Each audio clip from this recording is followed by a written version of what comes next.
Hi, I want to talk to you today about restructuring our perceptions. Brothers and sisters, let no Christian judge any non believer or hold in their heart that non Christians are going to perish in hell. Let no Muslim think that all non Muslims are doomed for destruction and must not be accepted in their circles. And let no atheist think that religious people have lost their sanity, and for that reason, they do not know what they are doing. And let no group of people who practice certain acceptable ways of living within their own circles think that the rest of the human race are insufficient and uncultured. Whatever your mental projections or beliefs of who a normal human must be like must not be used as an excuse to dehumanize other people who do not share the same school of thought. Today, men have grown to the extent of even bringing beasts like snakes, lions, tigers, etc., to their homes to live happily with them. They do not have any kind of problem at all. They love them. Some even do their wills for these beasts, and yet they struggle to embrace their fellow humans as brothers and sisters. It is quite difficult to understand this way of behavior.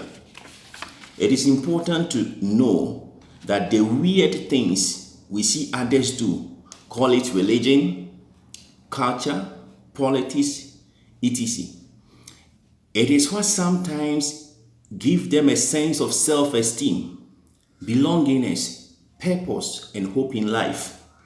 So if you make an attempt to remove that which gives them purpose and hope in life, it is tantamount to asking them to rebel against the safety and growth of society.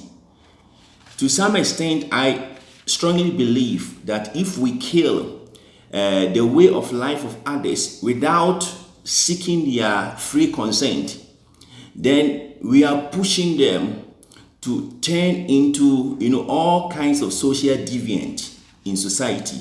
So it is important to understand their background and where they are coming from.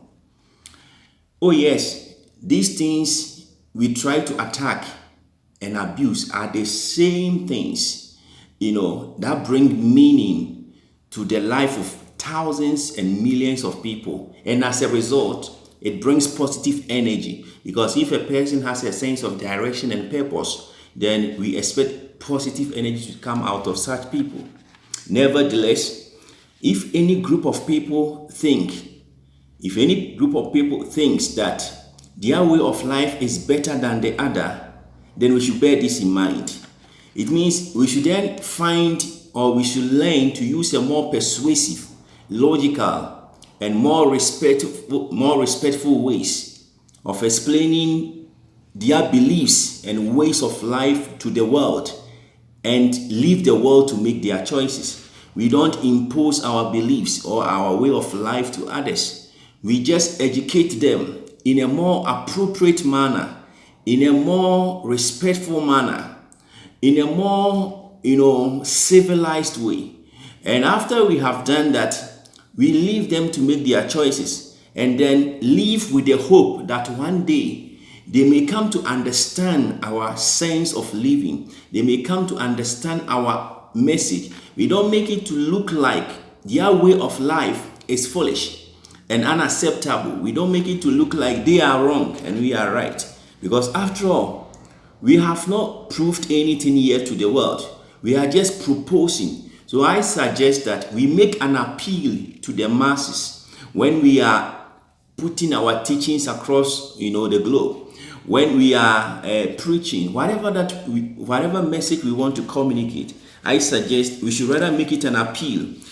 It is very healthy for us to educate the masses about what we believe in, but the way and manner in which we do it is what I'm talking about. So I will end by saying that humanity becomes more meaningful when we transcend our ideological differences or backgrounds or beliefs and come to a common point or a common place of appreciating the uniqueness of each individual. Thank you for listening. Bye.